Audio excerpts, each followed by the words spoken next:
Hey, so yours truly back in the space, back in the place. Once again, Mickey Smith Jr. We're talking about being a behavior detective.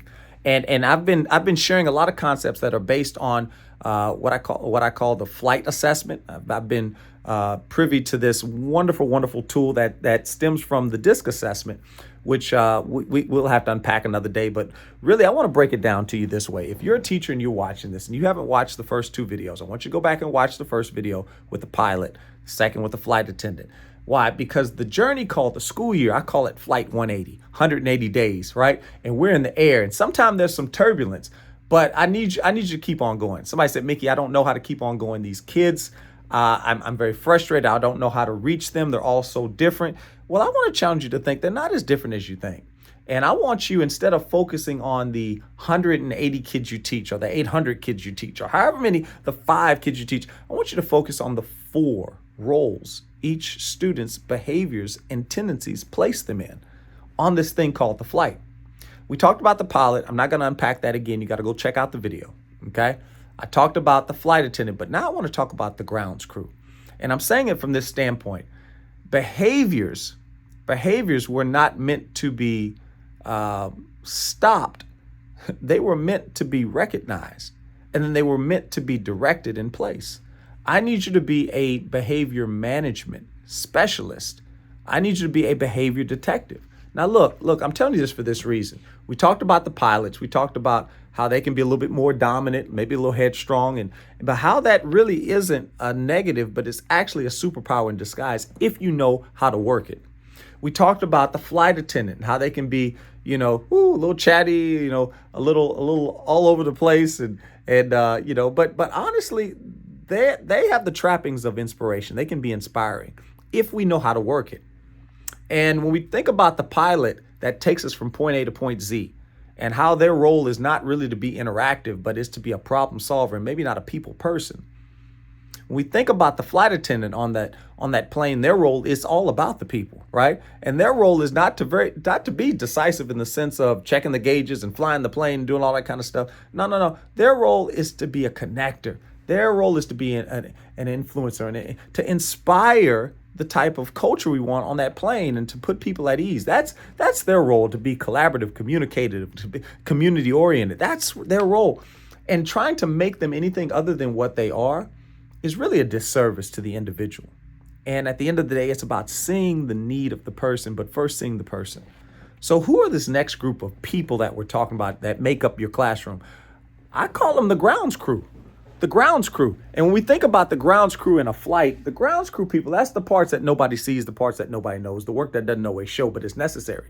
I mean, you want your bag to make it, right? You want the fuel to be in the airline, in the airplane. We want those things, but think about how many things are happening where we literally don't even see, but there's a team of people behind the scenes making it happen. That's grounds crew. Grounds crew, when you think about it, if I could define it with a word, I'd say supportive. The grounds crew is supportive, guys. There's those individuals that they're bringing that stability. They're bringing that steadiness. They making the flight sweet. And sometimes they bring a little sweetness too to them. Sometimes that's the students on our roughest days. Sometimes these are the ones that we appreciate the most because they just kind of get it done. They don't really need the hoopla, and they don't need us to dote all over them. They just come in and, I hate to say the workhorses, but they just get it done in a way that is so easy. But even that nature that they bring is actually a call for something. It's a need that they're wanting. They have a need for security. And that's where we become that sound adult for them. Why? Because they need that approval. They need appreciation. And sometimes those things can fall short because they're the kids that, again, nobody sees, that nobody knows, but they're doing the work that doesn't always show, and it can be overlooked. So I want to challenge you today to really take time to consider who your grounds crew kids are, right?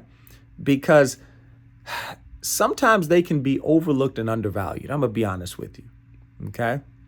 Why? Because their behaviors, we go to the teacher conference, parent-teacher conference, maybe if that kid is falling short, you'll say stuff like, they're just so uncertain.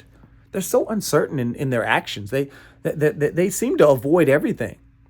They have a fear of speaking in class, and they never raise their hand. And little Jimmy didn't understand the assignment for 6 weeks before I even knew he didn't understand it, because he had a fear of speaking his mind. You know, and then I'm just so frustrated right now because they're overly agreeable. She's just been saying yes, yes, but the truth of the matter is they don't know. How many of us have been in a conference with that kid, that parent? And then sometimes they're overly sensitive too, incredibly overly sensitive. So their biggest drivers, the things that drives them, is trust. I want you to understand that trust is the key to everything with any student, but particularly when we talk about this grounds crew. Trust opens up the door to relationship. From relationship opens up the door to influence, and then influence opens up the door to instruction. You can't lead with a know-it-all mentality. You can't lead with them telling them what you know. You have to develop that sense of trust with these students, and your actions and your deeds and the way your classroom environment is set up, all that contributes to the trust. So I want to challenge you today. If you want more buy-in, I need you to put the trust in. Why? Because they have a high need to accommodate. This type of student has a high need to accommodate. They are naturally people pleasers. Okay? They want to please that adult. But in order to be all that they can be, they have to have that level of trust. They have to see trust in action. What we can't give this type of student, and I'm going to tell you this right now. And again, I'm not saying the student can't be challenged, but the point of these videos is to ask ourselves, who is in these seats? I need you to be a student of the student. And I need you to understand at the end of the day, if you do things like sudden change throws these students, it short circuits them. So you got to ease it in. You have to provide ample notice. I need you to give them a 2 weeks notice. If you do this for the grounds crew, they will love you. They will respond better to you. Why? Because when they're stressed, their sign of stress is compliance and quiet. They just comply and they just get really quiet. But inside, they're just stewing. They're fuming.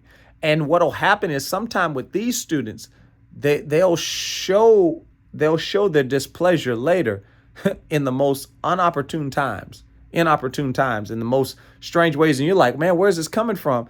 And it stems back from something 7 weeks ago. I need you to think back on that student that maybe you've had an interaction with that went awry, and you're just like, I don't even know where that came from. Sometimes it's that quiet student. Sometimes it's that grounds crew student. Because at the end of the day, their biggest fear is that loss of security. I need you to be a sound adult. Why? Because every child is one sound adult away from discovering their sound of success. And when it talks about grounds crew, they really need that. They really need that. Okay? Their superpower is they are compliant oftentimes, and they can implement a plan. If you give them directions, one of my main rules in my class is follow directions. And the grounds crew kids love that. They eat it up because they just want something they can implement. They want something they can put into action. If you are very clear with who you are and what you want and what you're doing in this class and where you're taking them, then you are their favorite teacher. I'm telling you that, because their communication style is they're calm and methodical. They have a certain pacing to them. The rhythm is so important to them. They don't want a bunch of curves. They want straight and narrow is the way. Straight and narrow is the way to life, right? And when we do these kind of things, when we have a change in our classroom, as where the pilots, if we had changes, they were quick to adapt as long as they were in control, right? Because they're a pilot.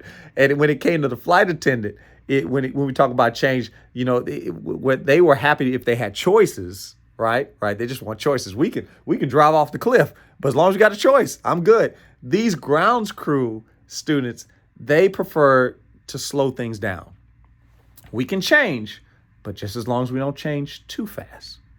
And as long as we can kind of see the bend in the road and we can kind of see where it's going, then we're all about it. But if you change it too quick, then you're in trouble. So it's kind of knowing who's in your room. And it doesn't mean that you have to make those type of changes with everybody corporately, but maybe you bring some students on faster than others. Maybe with some students, as you bring the change, you give them some options with it. But then with the grounds crew, we say, we're going to make these changes, but watch this. I'm going to give you guys X number of days to make that happen.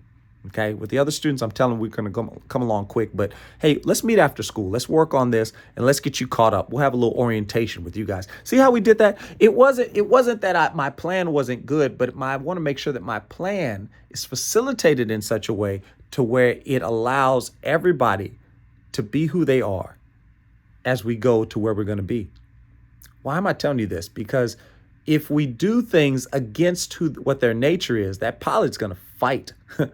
That flight attendants, they're going to run. But the grounds crew is going to do something that's even more dangerous. They're going to tolerate.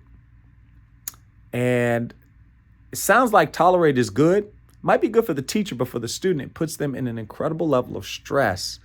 So when you're selling these ideas and when you're implementing them, I need you to understand, whereas the pilot, they were like, hey, if I'm a teacher, I'm going to sell it to them. I'm going to tell them it's you, new and unique. It's you and unique, right? And they're like, oh, it's me. I'm all in with it. If I'm changing something, I'm going to tell the flight attendant that it's flashy and showy. I'm going to have the fireworks, like I said, that I had for that March Music Madness thing. Oh, man, flight attendants unite. They loved it. But then the grounds crew, I'm going to show them the traditional nature of it.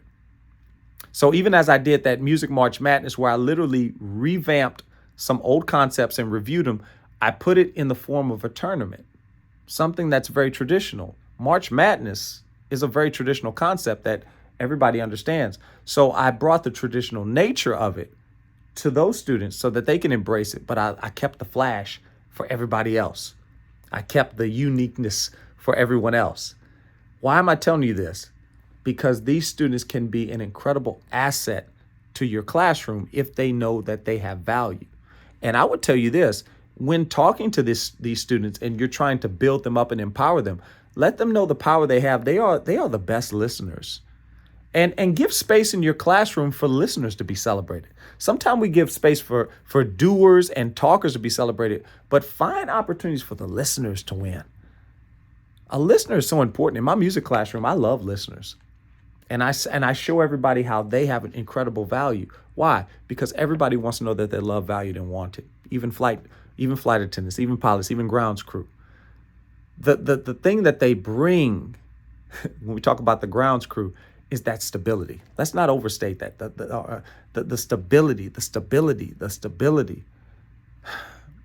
They have a reliability that you have to recognize. When you see it in their behavior, celebrate it. They take the time to get it right. KFC used to say, we do chicken right? Well, they do lessons right. They do learning right. They do teaching right. They do performance right because they take that time. And let them know that you see that. Let them know that. Okay? They are the bastions of fairness and rationality. And we have to make sure that we provide ample space for all students to be seen. That student, if they have a mantra, you're going to find, and when I say this, I think you'll know who you're talking to. That's the student that's when you're giving them information, they're like, tell me more. Tell me more. Why? Because they want to make sure that they're good stewards of whatever it is you're about to give them. And when you see a student like that, I need you to say immediately, grounds crew. Their stability. Give them the stability they seek for. Give them the stability that they hunger for.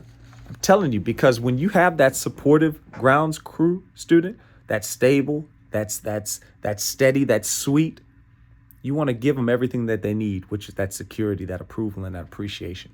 If you do that, they're going to say, tell me more, right? Look, I took y'all back. Y'all don't know about Greece. Look, I got to get out of here. Clock on the wall says that time to go. So watch this. We got one more because the flight's not finished. Okay. Matter of fact, the flight can't even start without this next one. And stay tuned. It's all about being a behavior detective in this season. It's all about seeing your students in ways you couldn't see them before. Stay connected. Stay in tune. Stay tuned. More to come. MickeySmithJr.com. Keep on going.